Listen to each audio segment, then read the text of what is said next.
I ran a music magazine here in Chicago called the Illinois Entertainer. It's been around like 34 years. Had a circulation of about 80,000 all around Illinois, Wisconsin, Indiana. Ran that for 14 years, and while I was there, I brought this idea for a class here to Columbia because one of my freelance writers taught here, and I've been doing it for 12 years now, going into my 13th year. The course was originally called Impact of the Press on the Music Business, and the intention was to sort of look at the way the press works within the music business, and over the years it's evolved. That's still an element of it, but it's evolved into more of a cultural criticism course. With the subject matter is still music and the music industry, but we're looking at more than just the press. Radio, television, all that is still covered, but we're also looking at, marketing and, sociological influences and things like that.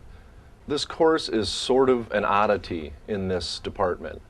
And part of the reason that it's an oddity is because it doesn't fit neatly into one of their sort of core curriculum setups where they, students have a certain track that they can take if they want to be a manager or if they want to be, a studio person or whatever. They have sort of a track that they can take. This one doesn't fit into any of them. Because it's become a rather popular class, and because of the subject matter, it's become a requirement for grad students, and undergrads take it as well. But what it does is, or this is my impression of it, while students are learning, finance and management and accounting and, how to do all these different elements that, are involved in doing business in the music business, this class makes the students sort of take a step away and say, okay, so what does this mean? What does this stuff really mean? How is it influencing the culture? How is the culture influencing the industry?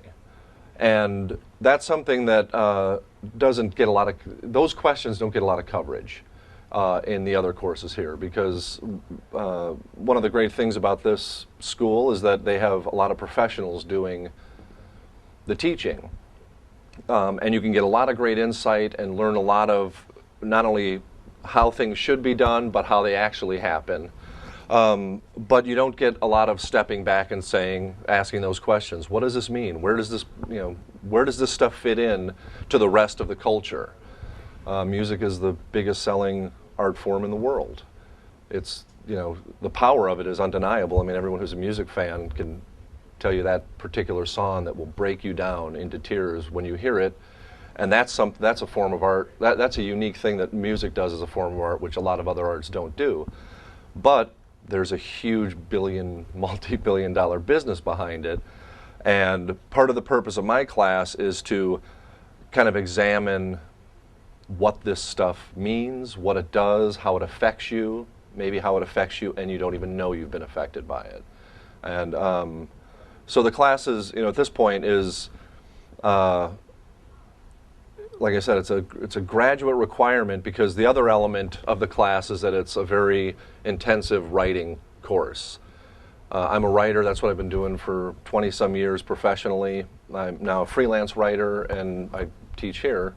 So to me, the subject matter is the way to get the students to write and to write better. And just having done this over the last, like I said, 12, going on 13 years, I am genuinely dismayed at what the people who come into my class sometimes. I think they've been done a great disservice as far as their ability to communicate on the page. So as a teacher, as an instructor, that's the stuff that I work the hardest at, is to help students learn to write and to express either their opinions or their observations, because I don't care if you're going to be a producer and you expect to, just bulk out hit tunes, you still have to communicate on paper to people. And the entrepreneurial spirit that has, sort of taken over the music business, and certainly has influenced this department. I mean, they've really sort of shifted a little bit of their focus to the entrepreneurial end of the music business.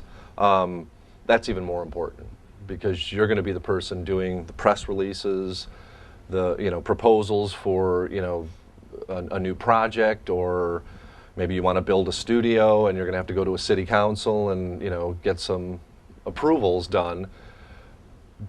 You have to know how to communicate in writing. So for me as a teacher, that's where I work. The actual classroom discussion, which is most of the time great, and very spirited. And once you get students thinking about this stuff, some of it they've never really even considered, or they haven't been forced to consider it. That's the fun part to me, is to have a discussion about a particular issue that's going on, or some of the readings I do are intended to be informative, to give them like historical background. It's another thing that no intentional diss to anyone here, but this is a program that deals highly in the music business. I'm amazed at how little people know about music history. So that's one of the things I try to do in my class. But we also try to talk about the why behind a lot of things. Why people read about music, because music is intended to be listened to. You're not supposed to read about it. Well, why do they do that? And some of those discussions, and usually every semester it's the same way, those discussions start out rather surfacey. And then as we go on, and if I'm being successful at my job, later in the semester we start to get into some real meat, where students start to really, they've thought about it, they've been forced to think about it and write about it, and now they're coming up with ideas and thoughts that they maybe didn't have, and certainly aren't getting in other places in this curriculum. What the students do for this class, they do opinion pieces about 7 or 8 times a semester, and those are like 1-page, 300-word opinion about something going on in the music industry. It makes them pay attention, and I want to see that they're thinking about what's going on in the industry, and then I want to see that they're able to communicate their opinion in a succinct way. They do a album review. I used to have them do, I think, 3 album reviews, and then decided maybe a better way is have them do 1 album review and revise it a few times. And so that goes throughout the semester. They do a review early in the semester. About the middle of the semester, they have to turn in a revision. A couple of weeks ago, they had to turn in a second revision. They do an interview with somebody. They do a midterm and a final that are sort of in the traditional mold, except the midterm is about one aspect of one artist's career. So even though they have to do research, like any journalist would, they're basically, I'm basically trying to get them to focus on one really narrow, tight idea. Then at the end of the semester, which is what they're working on now, is the final, where they take a little bit broader look at the music industry as a whole. They look at maybe a trend that has happened over the last 20 years. Popular one, as you can imagine, is technology, and how the format has changed, why it's changed. Again, not just the format has changed and it's all about digital now, it's why did that happen? And what was the trade-off? We've lost a huge range of sound for convenience and cheapness. That's not something that they're going to spend a lot of time talking about in the other classes here, because they're teaching them what it means, or how to record it, or how to cheat on the sound if you're in a studio. But they're not going to be talking about what did that mean? What have we traded off here? Do we even notice? So the actual writing that they do is the kind of writing that's done in the music business, mostly from the press point of view. I have them do this press release just because, well, to be frank, because I was asked by the department to do it. And it's fine, because the press deals with press releases. It kind of gives them the opposite view of how do you write to the press, whereas the rest of it they're writing as if they were in the press. Wikipedia is not allowed in my class because it's not really a reliable source. But it's a good way to get started, because they always, good Wikipedia articles list the links at the bottom. Those tend to be the real sources. What what I do is, depending on what it is, if I'm doing an article on, if I'm doing a piece on an artist, then obviously I'm going to listen to as much of the music as I can get my hands on. Read, probably a bunch of articles, not so much reviews, because I'm not so interested in what people thought of their music. I'm more interested in learning background information and anything that could give me, that could provide good fodder for a question. And then depending on what, how long the artist has been around, if it's an established artist that's been around, a decade or something like that, there's plenty to find. And I really make it a point to try to go back as far as I can in researching them, just so that I kind of get an idea of what's gone on in their career, especially if it's an artist that I'm not real familiar with. That's where the real research. If it's somebody that I love and I'm going to interview them, that's easy. I've already been doing that research as a fan. But if it's somebody that, an editor asked me, hey, I'm looking to do a, 1,800 words on this guy, they're going to be here in a week. Even if I'm not all that familiar with them, because this is what I've done for years, I take the assignment, I do a bunch of research, I get my interview questions prepared, and a lot of that research is just so I don't ask really stupid, annoying questions. How'd you guys get your start? That kind of stuff. And ideally, you get a good, my goal for every interview that I do is to try to get a good conversation going, and to try to establish real early on that I know what the hell I'm talking about, because it's amazing how quickly an artist, even if I'm interview 7 on a 7 interview day, if you connect with them and ask them an intelligent, informed question, you get their attention. And they can't give you the canned answer, because it took me a few years, but after doing this for a while, I couldn't stand the canned answer, and that's my goal as an interview. That's why I try to read as much as I can, because if I know if they said the same thing for 2 years about the same song or the same, musical question, I don't even want to know. I don't even want to ask. If I have a better question to ask, or a different question, I will, but I don't even want to go there, because I don't want the canned answer. Because artists, if you're doing 7 interviews, by the time you get to number 3, you got your answers down pat. So that's how I do research if I'm doing an interview. If it's more of a, kind of an exploratory piece or an informative piece, it's the same process, really. It's just researching as much as I can, both in the music press, but in, just plain old mainstream press. Because it's amazing how students, I think, find out in my class, it's amazing how frequently mainstream press actually does write about underground or below the radar people. They may not dedicate a lot of space to them, but I can usually find an array of sources, whether it's newspapers, magazines, but also with the beauty of something like Lexis, you can read somebody's really thoughtful and perceptive PhD paper on either an artist or a form of music or a particular development in music. But it's the same process. I do a ton of research. Yeah, that's a question we talk about in my class frequently, is what is the critic's responsibility? And who are they responsible to? Are they responsible to the artist, or are they responsible to the reader? I think there's a little bit of both. But for me personally, my responsibility to the artist is that I give it a fair listen when I'm appraising their music and writing a review. I give it as many listens as I can, in as different settings as I can in the time allotted. That sometimes is difficult. If you've got 3 days to do a review, I know as a reviewer, if I had a week, I'd probably have a little better handle on the album. And then to the reader, I feel my responsibility as a reviewer is to provide information, musical information. What is on this record? As well as to give it some context. Where does this fit in the current landscape and the artist's career? And to let them know my opinion.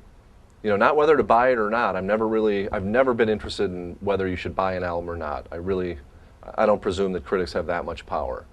But I think it's important for critics to be clear in their opinion.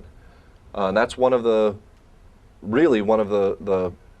complaints I have about what's happened to music criticism probably in the last 25 years, is that it's become such a career, and there are so many critics out there that really don't belong in the field. They don't have the talent as a writer, and they don't have the talent to analyze music.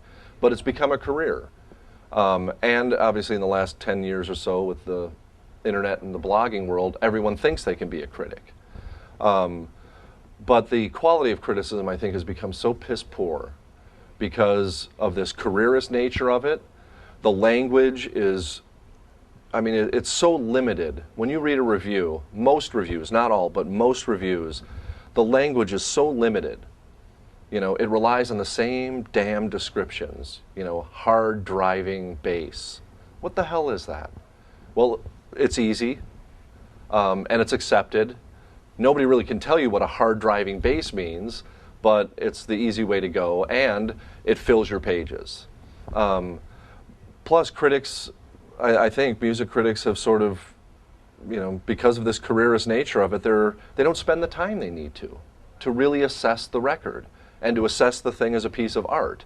There's much more interest. If you read an issue of Rolling Stone, let's say, and you read the reviews, you can really see, I think, who the true music fans and critics are versus the reviewers. The reviewers will spend 200 of their dear 350 words talking about all the crap that went on with the band in between the last album and now. And then they'll spend, 100 of those words giving you these very pat, cliche ideas of what the music sounds like. And then the last bit will be, who knows, some drivel of some kind. Whereas if you read a really good critic, within those 350 words, it's like you read a 700-word review. There's not a lot of information about the drama that went on in the band because they know that's not important. You can get that somewhere else. You can read that online anywhere. But I think a responsible critic has to assess the music as a piece of music on its own and give it the context within the culture and the artist's career, as well as give an opinion. Do you like this? Do you not like it? It doesn't have to be a black and white opinion. It just has to let the reader know that based on what I've told you, I don't like this. I don't think it's good. Or I think it's good, but it's got some real flaws. Because geeks like me, who as a teenager read music criticism and got to know an individual writer or five, I would know if, Robert Christgau I've been a fan of since I was a teenager. I knew if he said something about a real pop record, if he thought it had some value, I kind of understood his criteria, where he was coming from. So I might be more apt to go check it out, or at least understand, what that meant. Whereas if you don't do that, if you don't, give good and interesting descriptions of the music, give it some context, and state your opinion, the reader is going to be bored or uninterested. Or like I find in my class, students say, most reviews, I don't get anything from them. Well, they don't get anything from them because there's nothing there. It can often be apparent how the writer feels about it, but that's still expressing. I think that's still expressing your opinion. Somebody like Christgau may not say, "I really like this," but when he likes something. Whereas too many writers, they kind of just give you some facts about the music or some basic information about the music, and then pad it with a lot of extraneous stuff.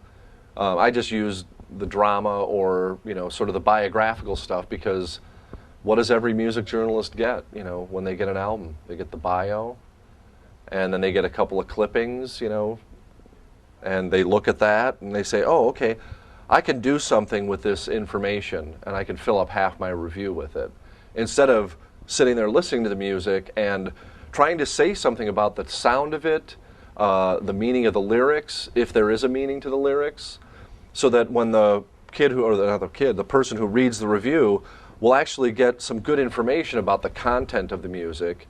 But I think you're right. And I rarely ever in my reviews say, I really like this. That you're right. I rarely do that. But I think in the way you write the review and the way you describe the music and the assessment you make of it, it's usually pretty clear if it's a good. Of course, we also have in this day and age the thumbs up, thumbs down, the 5 stars, the 3 mics. That gets the idea across in case you missed it, in reading it. One of the things that this behemoth of the music industry, this thing that refuses to change, this 800-pound gorilla that cannot be moved, it seems. One thing that it does provide that the internet and the digital revolution is not providing is centers of information and structures like an editorial structure. Before, let's say, 1993, there were lots of magazines, national, regional, local, that were sort of the centers of where, if you wanted to get musical information, that's where you had to go. Either pick up the freebie at the club or get a subscription or buy, some import stuff in a bookstore. You don't really have that with the internet. There are a few sites, like Pitchfork and whatnot, that could be that. But I think his point about there being sort of no editorial is that if I had the board, I would do the visual I like to do in class, which is you have 50 bazillion critics out there and the same amount of musicians, and none of them are necessarily talking to each other, and there are no spots, locations where you go to get a lot of that information. Again, something like Pitchfork could be that, I think.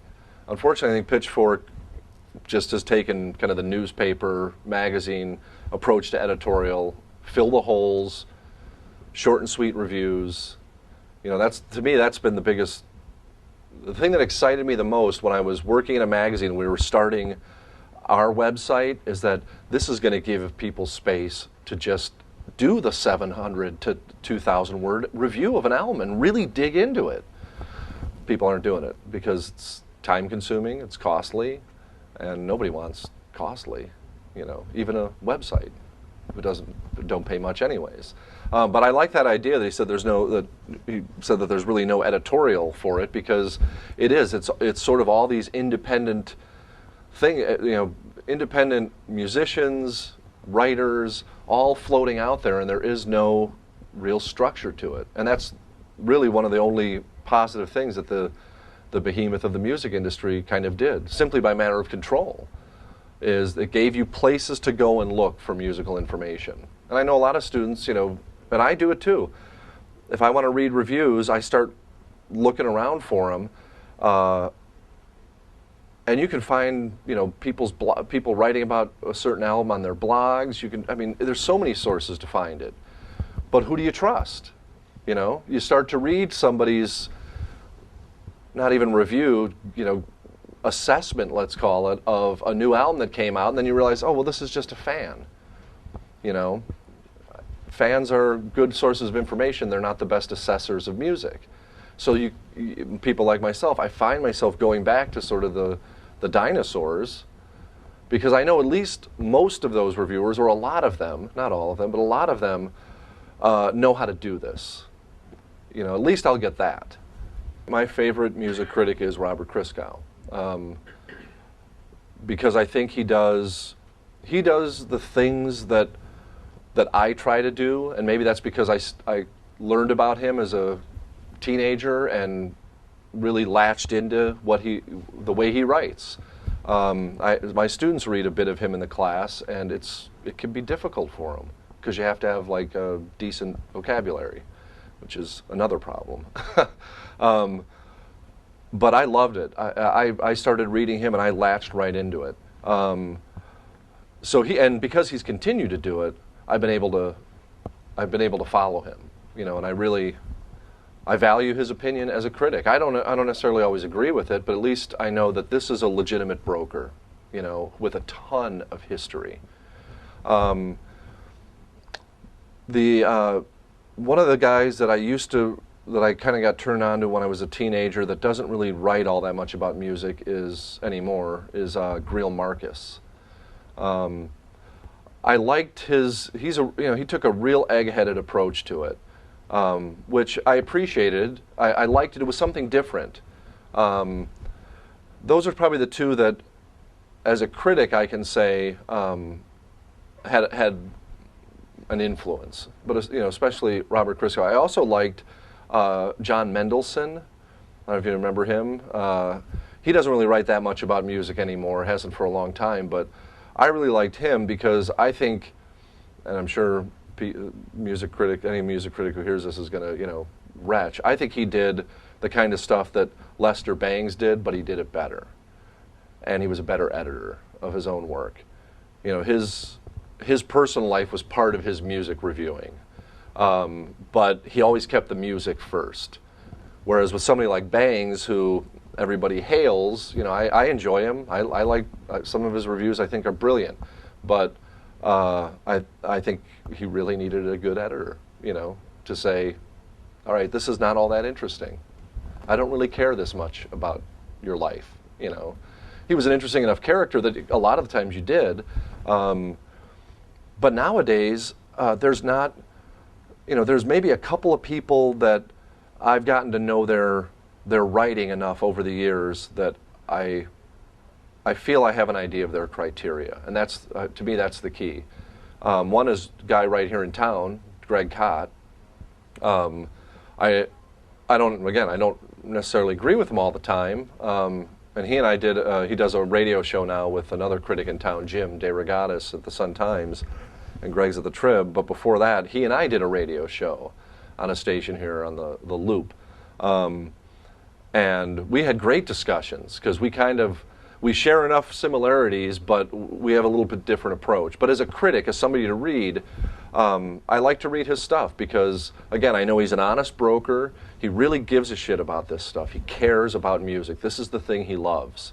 And I think I have enough in common with his criteria that if he's assessing an album and talking about a vocalist in a certain way, I kind of get what he's saying, and then as a reader, I can compare it to how I think. Do I think this is a good sound? Am I interested in this sound?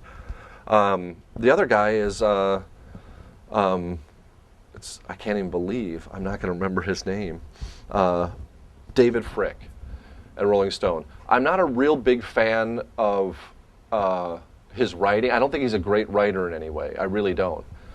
I think he's a very serviceable writer. But I think he's really fair. I really do. Sometimes too fair. Sometimes I read his stuff and I think, boy, that's really kind of going around the block not to say that this is not very good. But again, he's got a wealth of information, and I get the impression when I read a review by him that he has listened to this a lot, he knows the artist, or he knows about the artist, and he's giving this a fair shake. Plus, you don't get a lot of background information, biography, drama, who's produced, whatever, 100 words on who's producing the album. I don't care about that. That who's producing the album is one sentence, because it's what's on the album. So those are some of the people. There's lots of people that I read, like Perellis from the New York Times. I respect him. I don't necessarily care that much for his style, but I know if he's doing a big piece on a certain artist or a trend in music, boy, it's going to be great. I mean, it's going to be well researched. It's going to be thorough, and that kind of stuff. Those kind of writers I appreciate because they're doing the sort of the journalistic work that isn't done a lot in the music industry. I think what makes a great editor is a really, really good writer, number one, and somebody who, it's hard for me to separate it from teaching. But as an editor, I always tried to be somebody who took what the writer gave me, and if I could make it better by some editing of it, condensing sentences or getting rid of some repetitive stuff, I would. But a good editor, I think, makes the writing better, but never makes it worse. Never changes an opinion. Having been in the situation where an editor thought they were making it better and rewrote something, and you realize, did you read the sentence? You've changed the meaning of what I was saying. Those to me are bad editors. When I was an editor, that was always my goal, is to either make it better, really mechanically better, and if I was unhappy with it, I would sometimes call the writer and say, you need to do something with this.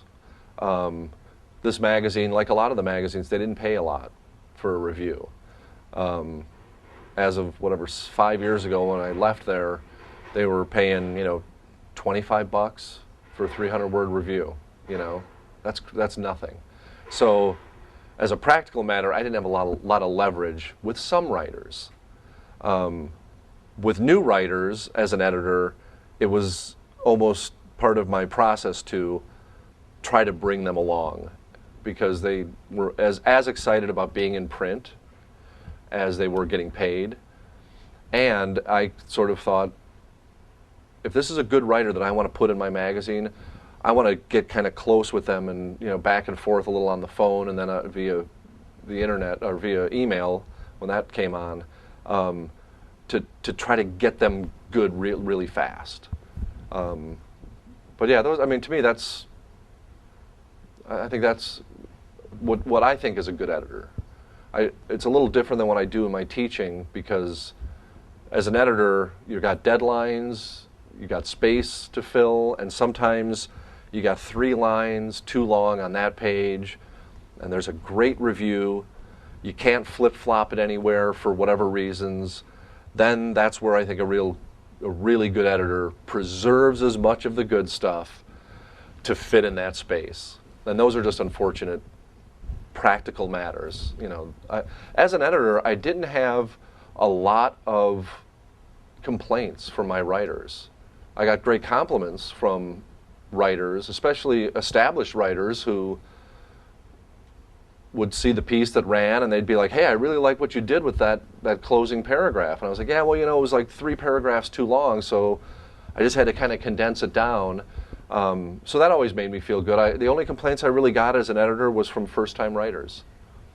And that's just the way of the first-time writer. They call, hey, you changed some of my stuff here, and as I say to my students, don't fall in love with it. Unless you're Hemingway or Fitzgerald, and it's so brilliant that anyone who reads it sees it's brilliant.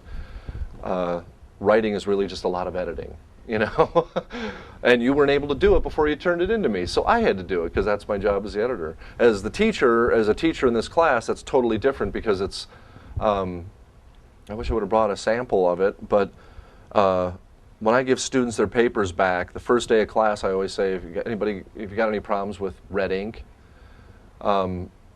because most people grow up thinking red is bad, and it takes them a few weeks until they realize, okay, red isn't necessarily bad, because I got a B+ on this, and it's like somebody bled all over it.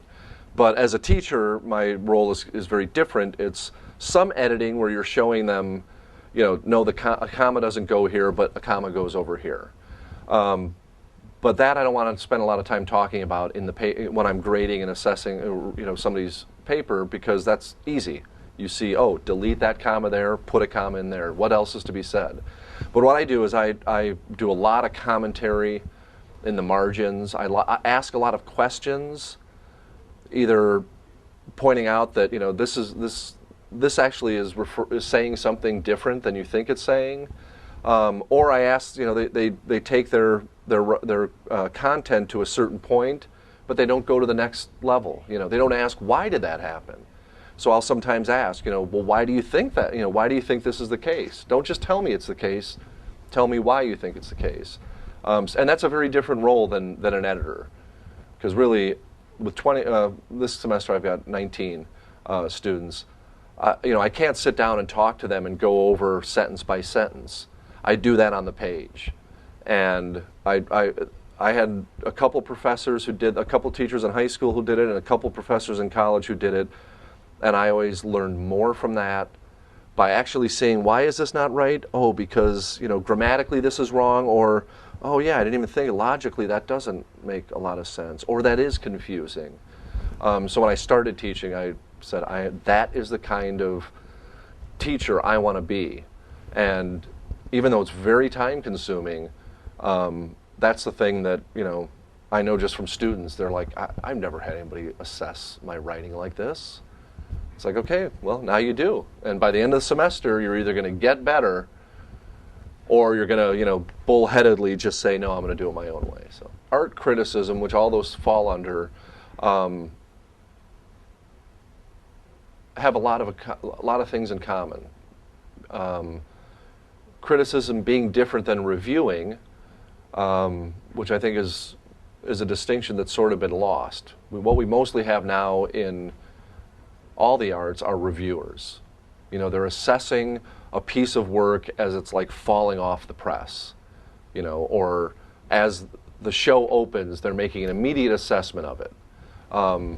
It's harder and harder to find criticism, which is, it's not necessarily of the moment. It's taking a new piece of work, going and looking into other pieces of work, and maybe having to do some research about a certain style, musical style or painting style, whatever it is, giving yourself time to think about it, and then trying to make sort of a bigger assessment of the work. We don't have a lot of that, partly because we don't have space in newspapers and magazines anymore, and the internet isn't picking up the slack there really.